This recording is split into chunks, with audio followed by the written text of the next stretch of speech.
a big change should be coming to the NBA, and hopefully it does not happen. What? And that is Charles Barkley could be departing TNT. This is weird.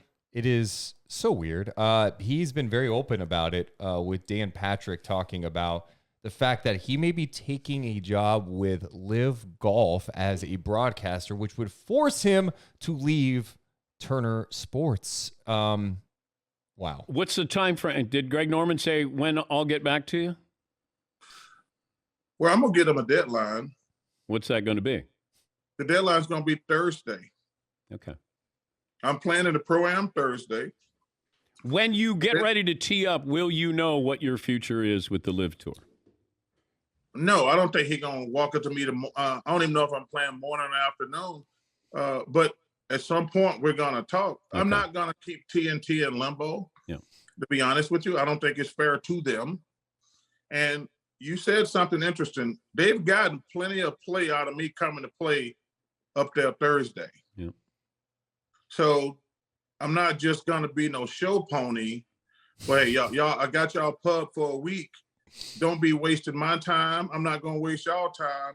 But when I leave New Jersey Thursday night, when I leave the golf course, if I don't have an offer in hand, it's over. Okay, Chuck is just straight negotiating on air with Dan Patrick. He also talked about the financial implications of this whole thing with LIV Golf. Just here, I know most of the numbers that's been reported. I know, somebody say Phil Mickelson got $200 million. I'm like, you take that money. Somebody said Dustin Johnson got $150 million, and Bryson and Brooks. I'm like, $150 million to play golf 15 times a year? I have no problem with those guys taking that money. And if they offer me something crazy, I'm going to take it too. What's crazy? Well, consider how much money I make now. It would take a really huge number for me to give up my life right now. I mean, I'm not going to give up my life for... I don't like talking about how much money I make. Okay, so let's say you make $20 million total, endorsements and TNT. That's fair. That's fair. I might be a little high on that. Let's say... Well, just for the record, you're not. Okay, let's get that out the way. Okay. All right, so I'm in the ballpark. Right? Yeah, you number one, you sitting on the front row, brother. Okay, all right. So let's say they come back and they go, we're going to triple it. And let me tell you, well, next time, if they triple it, and next time I'm on your show, the first question better be, Charles, what are we celebrating at tonight? That should be your first question. That should be your first question if they triple what I'm making now. Your first question should be, hey, Charles, where's the party tonight? All right, so there was Charles with Dan Patrick. And, yeah, I mean, wow, a lot to unpack there. Charles just absolutely being for real about... Very candid. So candid. Transparent. Straight. I mean, he's pretty much telling Turner, hey, LIV Golf is going to pay me a lot of money. They have to pay me a lot to go over there. Where's mine? It has to be worth the change in the life that, that he lives now. Worth changing the life I am going to be so bummed if Charles leaves TNT. But here's the thing, Deuce. This was going to happen at some point. Yeah, but don't you think we need a goodbye? Like, they can't just... You have to have a farewell season. You can't just leave me. I mean... That bums me out a little bit. And I think it's because that dynamic over the years has been so good. I know some basketball people out there are like, yeah, but they don't break down the game.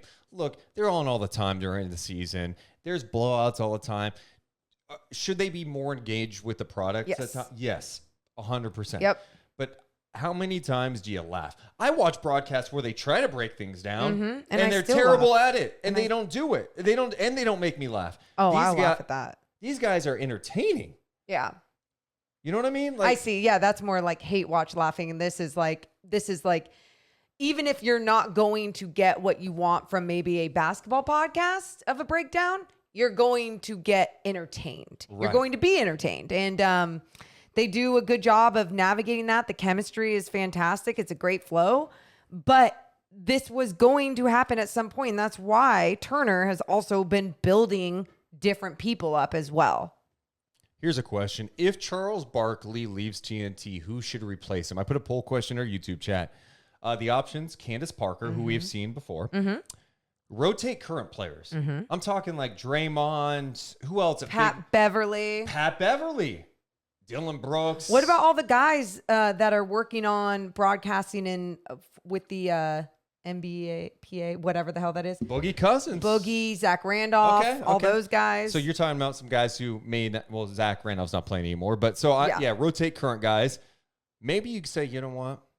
Let's go after JJ. Let's offer him a ton of money. Bring JJ Redick on. Brings us some credibility. We'll mix it up with the old guys. Let's go. Or his colleague Kendrick Perkins. These are just my quick thoughts right off the top. If you have other names, sure. Right now, it's close. 36% of people say JJ Redick, 30% say rotate current player, 21% say Candace Parker, and 14% say Kendrick Perkins. And then in the chat, Andres says JJ sucks. Oh, there you go.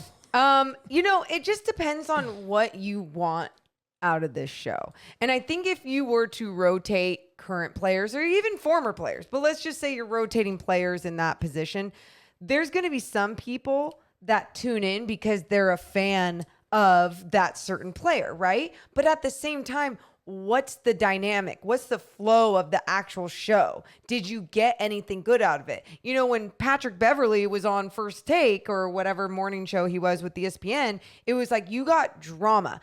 I didn't agree with what a lot of things that he said, but at the same time, you got this drama. Now, are you putting certain players, amateur players though, in a position to say something wrong or bad on a very large stage too? Yeah, I think they've had a nice balancing act with Draymond, right? Like Draymond has been there. He's good though. Yeah, I mean, you don't just put anybody on there for sure. Sure. I think there's definitely the rotating current guys, I think, makes some sense just from the standpoint that Kenny and Shaq each year obviously are getting more and more removed from their playing days. And there is a portion of people who believe they're out of touch. They don't really pay as much attention. Kenny pays more attention more so than Shaq, it seems.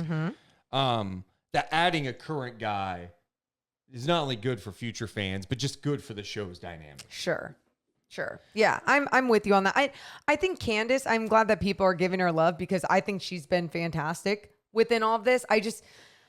I personally think it's very important to hear a female voice and to normalize a female voice on some male sports, and especially someone with the success level that she has had in her career. And I don't know. That to me truly is important, but like you don't want to force something that's not there. But she, to me, is not forcing anything. But that's why I do like the idea of rotating guys.